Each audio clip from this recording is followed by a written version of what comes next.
Hi, everyone, and welcome to the Sustainable Tech Leader.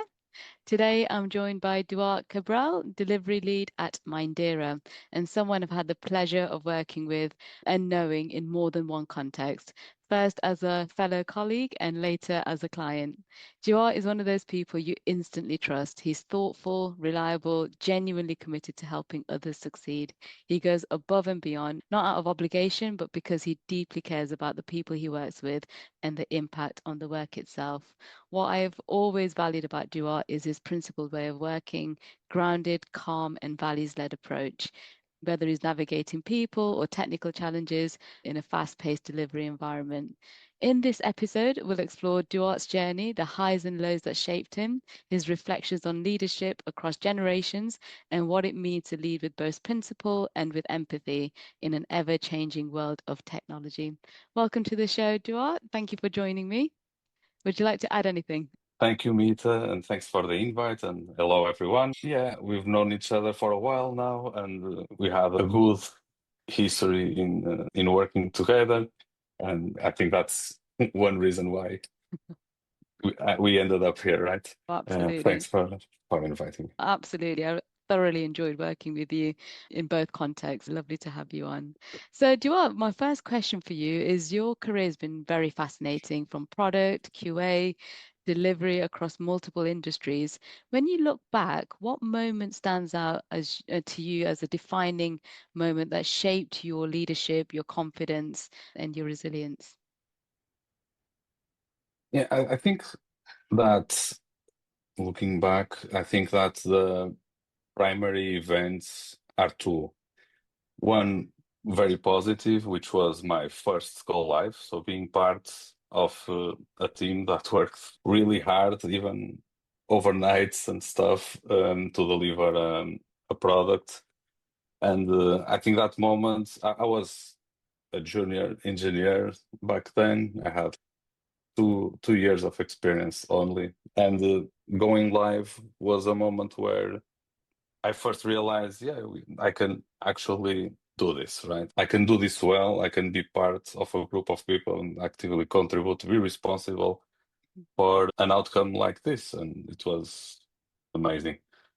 And th this gave me confidence that, yeah, okay, I studied, now I can do it, right? Hmm.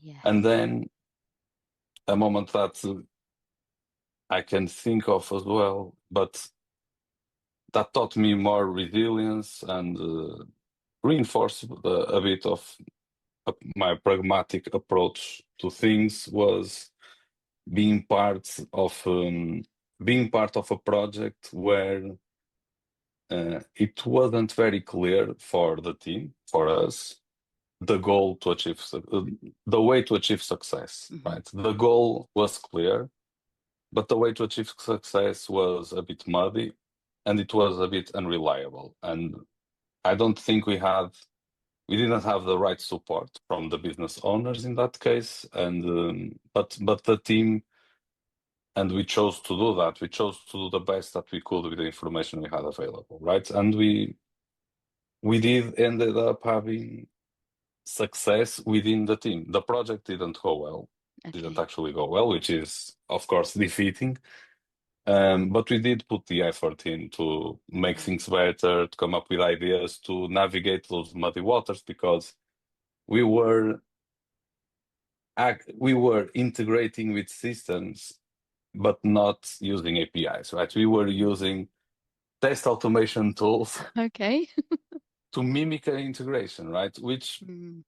I realize now that after, not just now, right, so for some years now, I've realized that those were the tools that these guys had available to start a business, right? Mm. They didn't have an agreement with these other companies, or they didn't have the money to get to an agreement with these Mm. companies to integrate with them. Mm. So they had to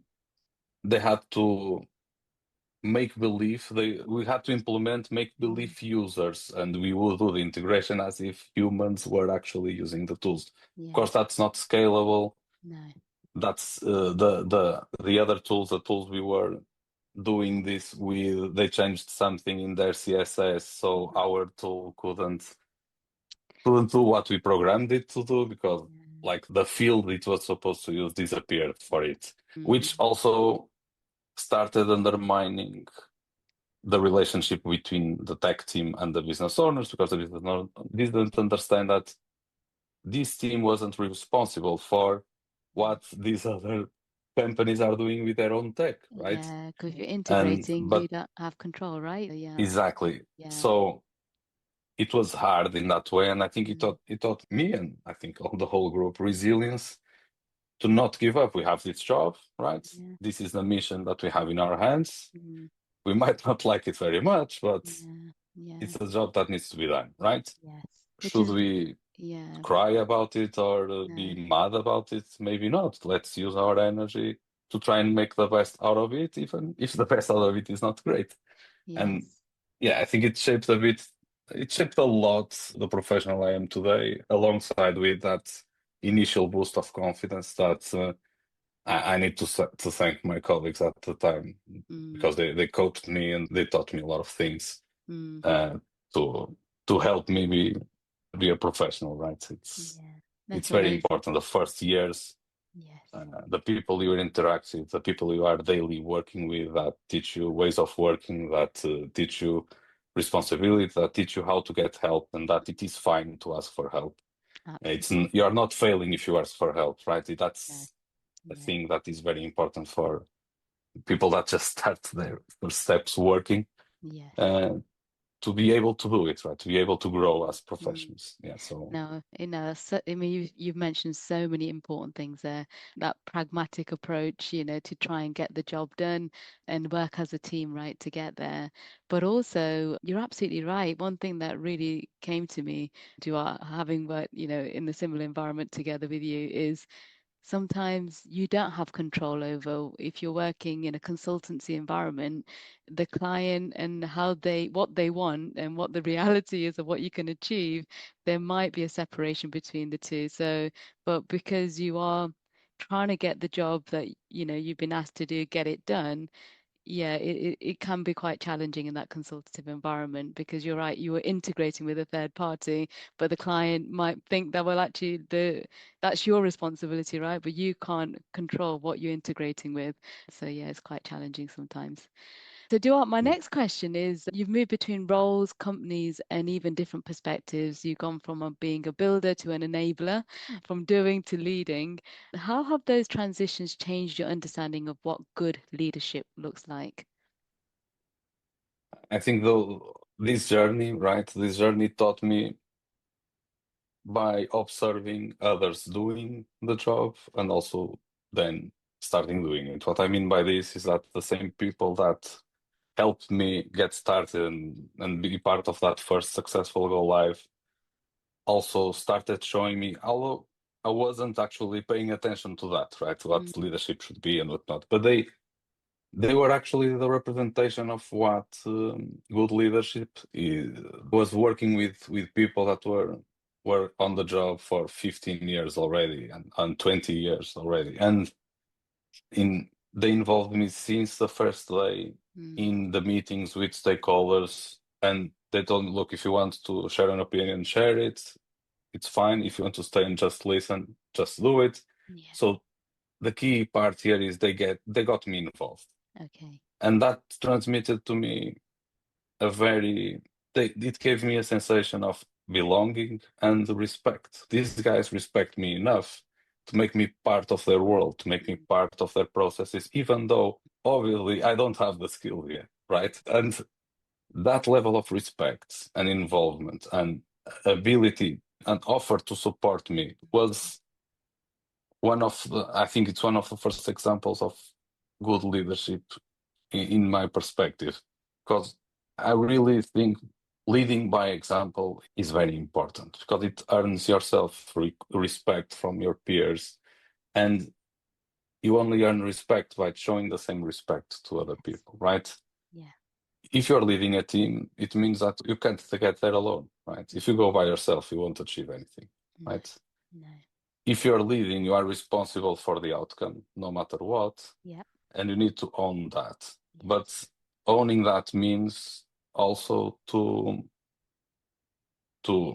involve your team and use your team skills and recognize those team skills to get them involved and get all all the information that you need and all the perspectives that you need to make a decision. And Mm. that decision needs to be collective. So the team needs to support your decision Yeah. in every single perspective. Yeah. And then what the leader should do is own that decision in a way that if it goes well, you give the laurels or the success benefits to your team. You never forget to mention that your team is responsible for your success, for Mm. your collective, not your personally. Mhm. Um, and if it fails, as a leader, you bite the bullet to free your team to be focused on what the next step of the solution should be. Mm. The team should never be worried about, oh, I failed, or I was responsible for a fail. No, we collectively decided this is fine. Mm. You, as the leader, handle things with stakeholders, with whoever Yeah. is pressuring you to get to the next step, and you free your team to have the space of mind, to have the time and the ease or calm to be able to find what's the next option of the solution. Yes. How do you introduce learning in that process? So you're absolutely right. As a leader, you have to take a lot of responsibility and accountability, but actually, your team also need to take responsibility and accountability. So how do you learn? How do you ensure that your team are also continuously learning from both successful outcomes and maybe outcomes that aren't that successful? The only way is to be transparent and communicate always Mm. truly what happened, right? The Yeah. team will know about the failure, right? Yeah. Will know what failed, or else the next solution Mm. won't be available because they don't know what didn't work before. Yes. So the information needs to be available to every single person in the team. There shouldn't be boxes of information. There Yeah. shouldn't be. And I don't see any case where that's beneficial. No. I think that the availability of this information that allows every single person that is part of that process to understand where they are and why they are in that particular moment in time will allow people to learn from their mistakes, Exactly. right? Yes. Collective or otherwise, doesn't matter, and move on to make things better next time, right? Mm. And this works in, I think this works in every single area. Mm. We as humans, we learn by observation, right? We do. We do. Either by observing others to do things, like kids learn to talk by hearing, right? Mm. And we have evolved to have writing, right? And by reading books and reading Mm. knowledge, we are observing as well, right? In a more focused manner, but we are still observing. Yeah. But the this means this transports to like observing other people work, observing other people fail or other people succeed, teaches us or gives us mechanisms to copy that behavior and Mm. copy the behavior that leads to success and Yeah. don't copy or avoid copying the Yeah. behavior that doesn't lead With to success. yeah. But we learn that, find a way to be with Yeah. more senior people Yeah. side by side, working together and Mm. learning behaviors. Which is Yeah. interesting, Duarte. I mean, we were talking before we started the podcast, and significant things have happened right in the last 5 years. COVID, which forced us all, to be much more remote from one another. And at the time, I really did sit there and think, well, how are new graduates going to learn if we're all so remote? Our industry's always been remote, but not this remote. I know when I first started in the industry, I learned so much from just sitting with the person next to me or just asking them, how do I do this? How do I do that? But we adapted, right? We adapted post COVID. We used Slack in a different way. We used Zoom in a different way. We became hybrid. Yeah, what's your perspective on this next generation and all the things that they're up against in terms of all the experiences you described, which is I could sit with somebody, I could learn with somebody, I could observe with somebody. Yeah, I'd love to get your perspective on that, on this next generation and what they're facing. Yeah. I think the ones that find a way to be closer to the old opportunities, right? Because being in a room with more experienced people, observing their ways of working, how they go about their day, how they sit in meetings, right? How they listen, how they offer their opinion, right? How they wait for their turn to speak. Mm, I- The ones that find a way to have those opportunities are the ones that will eventually grow faster, right? mm, Because people can grow on their own. It's mm, not, it won't prevent them from growing, but I think they will grow slower, or they can have habits or ways of working that might have a negative impact on others and don't realize that. mm, Because the devil is really in the details, right? And there might be some very small traits that a person has mm, that hurts the ability to work part of the team because the colleagues mm. don't actually like that behavior that much, or it's something Yeah. that starts taking a toll on the team gradually, right, and over time. Mm, And people don't notice that because they just have a call and then go back to being alone again, right? yeah. Yeah. And there's not a coffee break where some one individual in the team that is more extrovert Mm, goes to the coffee that, but look, man, you have this little behavior, it annoys me a bit. yeah. Why do you do that, right? And Yeah. I feel that you are being not as respectful, and the person is like, that's not what I meant. And No. in a quick chat, Yes.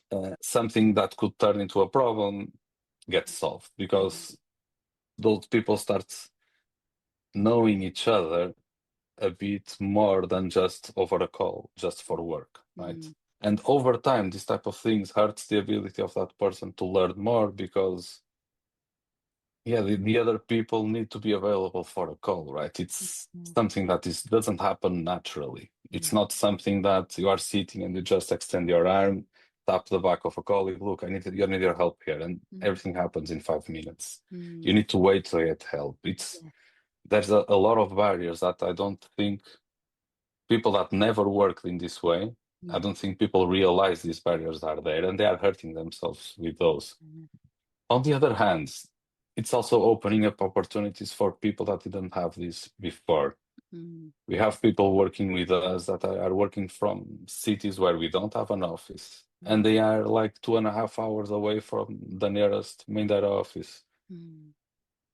And this is the opportunity for someone that lives in a smaller village or town Yes. that don't have the means to start a career. They didn't have the first paycheck and move to the city and pay maybe 80% of their salary to rent a room Mm, that doesn't have great conditions, that they won't be motivated professionals because they are not living their lives as they should, mm, right? mm. And this also open opportunities for these people. So Yeah. it's a very it's a very hard topic. I don't think there is a solution yet, No, but but the I think perspectives people and need to make an effort to think about this and think yeah. how they can help themselves and help others that are remote, because Yeah.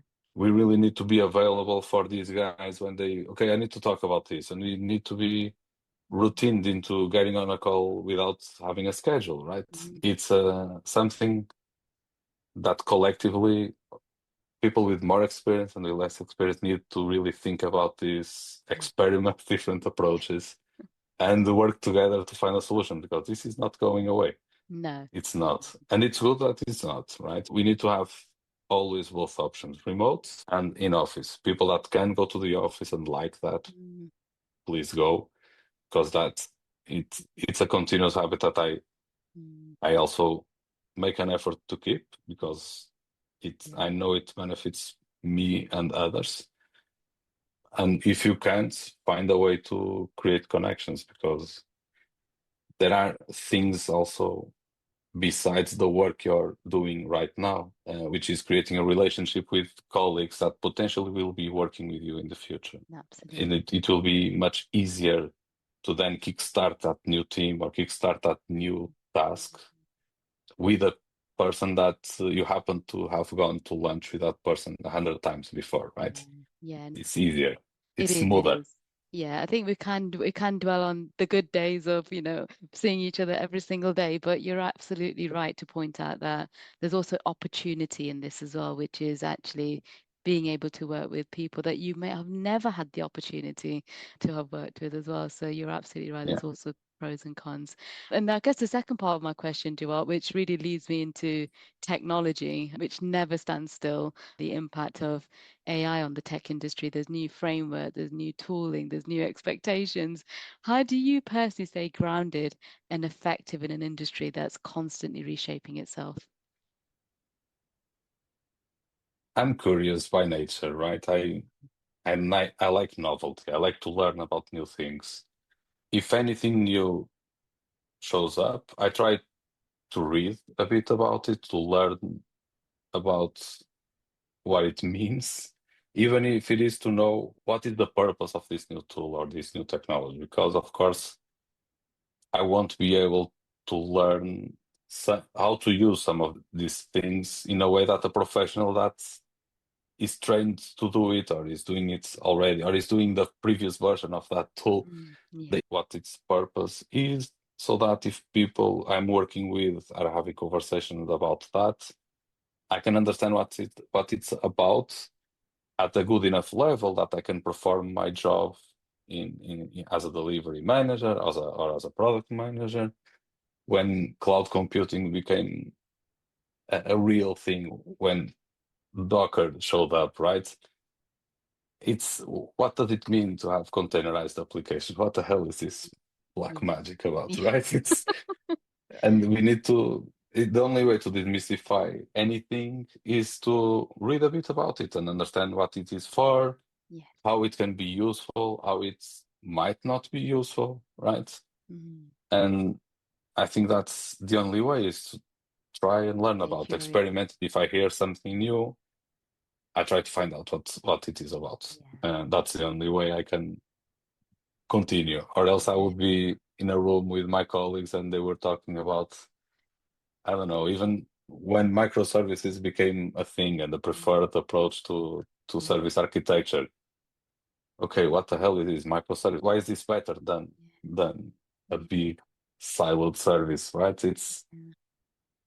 And people were talking about that in a room, and if I didn't make the effort to learn a bit more and start forming a high level opinion about it, I wouldn't be able to understand these conversations that happen around me, to be able then to sometimes explain to a client that, look, we Mm. are proposing Yeah. to shift all your services into this new Mm. architecture approach, because this has this list of benefits, and not being able to talk about it without reading from Mm. some scribbled notes that someone else gave me, right? It feels less authentic as well. So, Duart, the sustainable tech leader is about performing at a high level without burning out. So, when you reflect on your own journey, what does sustainable leadership mean to you today? And what practices have helped you? Okay. So I think my North Star to keep me sane is to connect with the task at hand in the perspective that I love the most about the job, which is the creative bit and the ability to deliver value that helps someone to do something, being playing a game, being, I don't know, placing a bet sometimes, being depositing cryptocurrency in a wallet, I don't know, right? Whatever is the goal, I connect with that side of the work, and that's one of the things. The other thing is the relationship with the people I work with, because those are crucial for us to have a healthy daily life. Great part of our days on the week are spent outside of our private environment, right? And it's not, we don't choose that place, right? It's something, there are many variables that are imposed on us in a way, right? And I think that the attempt, of course, I don't always succeed, but the attempt is to have an approach that is twofold, right? One one side of this is building a relationship with the team and the people I work directly with, that has respect and ownership at its foundation, where we respect each other and we each own our parts of the deal. We do what we can to help, and we recognize the skills that we have and the skills we don't have, and we own that. And we respect each other in every single aspect, because we need to be together on a journey. I try to ally this with building also relationship with stakeholders and the people that are receive the result of the work. They are the people that will own the product and maintain it to the future and benefit from it, right? Yes. And which are the stakeholders, and try to build a relationship that is about shared commitments Hmm. and transparency. Yeah. I think we need to make an effort to use our empathy to share the commitments that these stakeholders have, because they have a business to run, they have business goals, and those business goals mean if they are successful, there are people that will keep their jobs as well, right?